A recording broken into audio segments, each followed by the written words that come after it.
Assalamualaikum warahmatullahi warahmatullahi wabarakatuh. wabarakatuh. Kami dari kelompok 3 ingin menjelaskan tentang perencanaan sumber daya manusia. Sebelumnya, perkenalkan nama saya Farid Abdullah, NPM C1B019105. Nama saya Rivaldo Putra Yusan, NPM C1B01910 Perkenalkan, nama saya Fitioloka Chandra Kirana. Kenalkan, nama saya Weni Sintia, NPM C1B0191032. Baiklah, saya yang akan pertama menjelaskan apa itu sumber daya manusia. Sumber daya manusia adalah kemampuan terpadu dari daya pikir dan daya fisik yang dimiliki oleh individu. Jadi, tegasnya kemampuan setiap manusia itu ditentukan oleh daya pikir dan daya fisiknya. Sumber daya manusia atau manusia menjadi unsur pertama dan utama dalam setiap aktivitas yang dilakukan. Peralatan yang andal atau canggih tanpa peran aktif sumber daya manusia tidak akan berarti apa-apa. Selanjutnya, seperti yang terlihat pada gambar di samping, ada yang namanya konsep sumber daya manusia. Konsep sumber daya manusia terdiri dari daya pikir, daya fisik, keinginan, perilaku, serta prestasi kerja. Daya pikir sendiri adalah kecerdasan yang dibawa lahir atau modal dasar. Selanjutnya daya fisik. Daya fisik di sini dimaksudkan sebagai kekuatan dan ketahanan seseorang untuk melakukan pekerjaan yang berat dan bekerjanya lama. Perilaku atau sifat itu ditentukan oleh keturunan dan lingkungannya. Sedangkan prestasi kerja itu dimotivasi oleh keinginan untuk memenuhi kepuasannya. Selanjutnya akan dilanjutkan oleh Weni Sintia. Selanjutnya yaitu perencanaan sumber daya manusia. Perencanaan sumber daya manusia yaitu cara kita mengatur tenaga kerja agar sesuai dengan keperluan perusahaan yang mana yang harus efektif dan efisien demi terwujudnya tujuan suatu perusahaan tersebut. Perencanaan sumber daya manusia merupakan fungsi pertama dan utama dari manajemen sumber daya manusia. Perencanaan sumber daya manusia diproses oleh perencanaan dan hasilnya menjadi rencana. Dalam rencana ditetapkan tujuan dan pedoman pelaksanaan serta menjadi dasar kontrol. Tanpa rencana, kontrol tak dapat dilakukan, dan tanpa kontrol, pelaksanaan rencana baik atau salah tidak dapat diketahui. Menurut Giorgio Arteri, perencanaan adalah memilih dan menghubungkan fakta dan membuat serta menggunakan asumsi-asumsi mengenai masa yang akan datang dengan jalan menggambarkan dan merumuskan kegiatan-kegiatan yang diperlukan untuk mencapai hasil yang diinginkan. Menurut Dr. Randes Melayu SP Hasibuan, rencana ialah jumlah keputusan yang menjadi pedoman untuk mencapai satu tujuan tertentu. Jadi, setiap rencana mengandung dua unsur. Yang pertama, tujuan, dan yang kedua yaitu pedoman.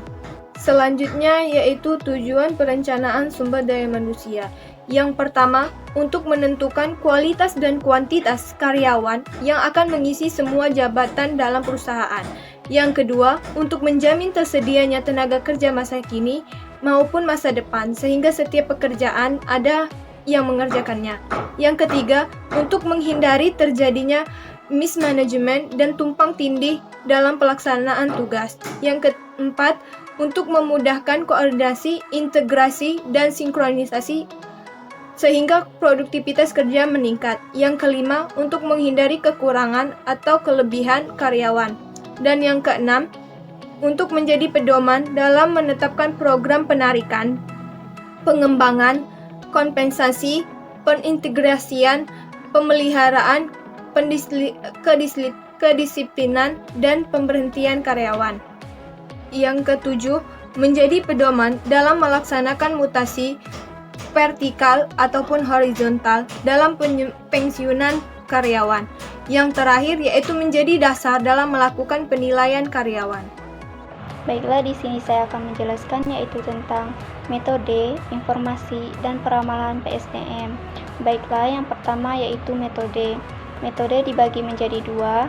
Yang pertama yaitu metode ilmiah, yang kedua metode non-ilmiah.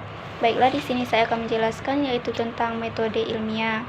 Metode ilmiah merupakan suatu cara sistematis yang digunakan oleh para ilmuwan untuk memecahkan masalah yang dihadapi, sehingga perencanaan SDM dapat dilakukan berdasarkan atas hasil analisis dari data, informasi, dan peramalan-peramalan dari perencanaannya.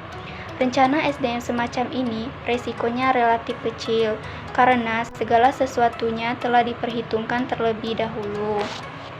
Baiklah, yang kedua yaitu tentang metode non-ilmiah. Metode non-ilmiah dapat diartikan bahwa perencanaan SDM hanya didasarkan atas pengalaman, imajinasi, dan perkiraan-perkiraan dari perencanaannya saja.